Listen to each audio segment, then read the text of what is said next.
Assalamualaikum warahmatullahi wabarakatuh. Kami dari kelas 12 TKJ 1 akan mempresentasikan tentang pelajaran administrasi infrastruktur jaringan, tentang pengertian dan juga jenis-jenis dari routing. Di sini saya akan menjelaskan pengertian routing terlebih dahulu. Routing adalah sebuah proses untuk meneruskan paket-paket jaringan dari satu jaringan ke jaringan lainnya melalui sebuah antar jaringan internet. Routing juga dapat merujuk kepada sebuah metode fungsinya beberapa jaringan sehingga paket-paket data dapat hingga satu jaringan ke jaringan yang lain. Untuk selanjutnya melakukan hal ini dapat digunakan sebuah perangkat jaringan yang disebut dengan router. Yang kedua, jenis-jenis routing. Jenis-jenis routing terbagi menjadi dua. Yang pertama, routing statis, dan yang kedua, routing dinamis. Routing statis adalah salah satu cara untuk membuat tabir routing secara manual. Routing statis bersifat statis, tidak berubah-ubah oleh pengguna atau user. Pada routing statis, router tidak berbagi informasi routing. Yang kedua, jumlah gateway terbatas. Yang ketiga, routing tabel dibuat manual. Cara kerja routing statis dibagi menjadi 3. Yang pertama, jaringan yang konfigurasi router. Yang kedua, router melakukan routing berdasarkan informasi dalam hal tabel routing. Yang ketiga, routing statis digunakan untuk melewatkan paket data. Seorang administrator harus menggunakan IP router secara manual untuk mengkonfigurasi router dengan router statis. Keuntungan routing statis ada beberapa poin. Yang pertama, beban kerja router terbilang ringan dibandingkan dengan routing dinamis. Jalur routing mudah diprediksi, tidak membutuhkan proses update routing table. Yang selanjutnya, mudah dikonfigurasi untuk network kecil. Poin selanjutnya, mengirim paket data yang lebih cepat karena jalur-jalur path sudah diketahui terlebih dahulu. Poin selanjutnya, analisa kesalahan pada topologi jaringan lebih cepat diketahui. Dan poin selanjutnya, jalur routing mudah diprediksi. Poin selanjutnya, tidak membutuhkan proses update routing table. Dan poin selanjutnya, mudah dikonfigurasi untuk network kecil. Kerugian routing statis terbagi menjadi beberapa poin. Yang pertama, harus tahu semua alamat IP network yang akan dikenakan atau dituju beserta net hop jalur yang dilewati. Poin selanjutnya, tidak bisa beradaptasi terhadap penambahan router karena konfigurasi pada setiap router harus diubah. Poin selanjutnya, tidak bisa beradaptasi terhadap munculnya link firewall pada salah satu jalur. B. Routing dinamis. Routing dinamis adalah routing yang memanfaatkan suatu algoritma sehingga perangkat router dapat menentukan jalur routingnya. Keuntungan routing dinamis: 1. Hanya mengenalkan alamat yang terhubung langsung dengan routernya. 2. Tidak perlu mengetahui semua alamat network yang ada. 3.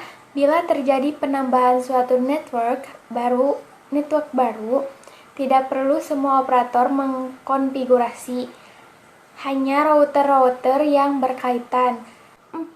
Scalability, yaitu konfigurasi dilakukan secara dinamis apabila terdapat penambahan atau pengurangan router. 5.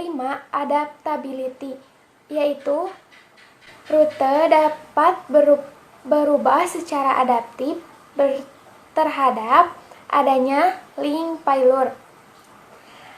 Ada juga kerugian routing dinamis. 1. Beban kerja router lebih berat karena selalu memperbarui IP tabel pada setiap waktu tertentu.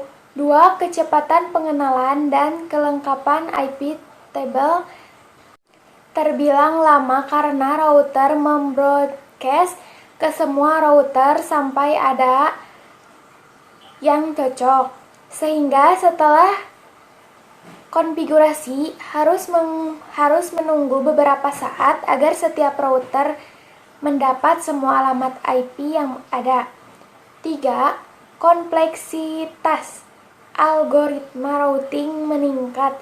Router menentukan rute berdasarkan misalnya bandwidth yang tersedia, jalur terpendek, dan lain sebagainya. 4. Router harus saling bertukar informasi routing secara periodik. 5. Tidak semua router mendukung dynamic routing. Routing protokol adalah berbeda dengan router protokol. Routing protokol adalah komunikasi antara router dua. Routing protokol mengizinkan router untuk sharing informasi tentang jaringan dan koneksi antar router. Router menggunakan informasi ini untuk membangun dan memperbaiki tabel routing. Ada beberapa routing dinamik untuk IP yang sering digunakan. Yang pertama, Routing Information Protocol. Yang kedua, Internet Gateway Routing Protocol. Yang ketiga, Open Short Port Host. Yang keempat, Internet Gateway Routing Protocol. Exterior Gateway Protocol. Tabel routing adalah sebuah router yang mempelajari informasi routing dari mana sumber dan tujuannya, yang kemudian ditempatkan pada tabel routing.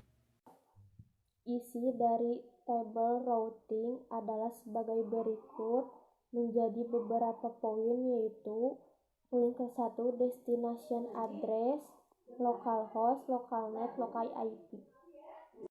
Poin selanjutnya interface, yaitu hardware yang menuju destination, dan selanjutnya metrik, yaitu jumlah langkah routing. Hop. Poin selanjutnya flag, yaitu status routing. Berdasarkan cara simulasi pengiriman data, routing terbagi dua jenis, yaitu 1. Routing langsung, merupakan sebuah pengalamatan secara langsung menuju alamat tujuan tanpa melalui host lain. Contoh, sebuah komputer dengan alamat 192.168.1.2 mengirimkan data ke komputer dengan alamat 192.168.1.3. 2. Routing tidak langsung merupakan sebuah pengalamatan yang harus melalui alamat host lain sebelum menuju alamat host tujuan.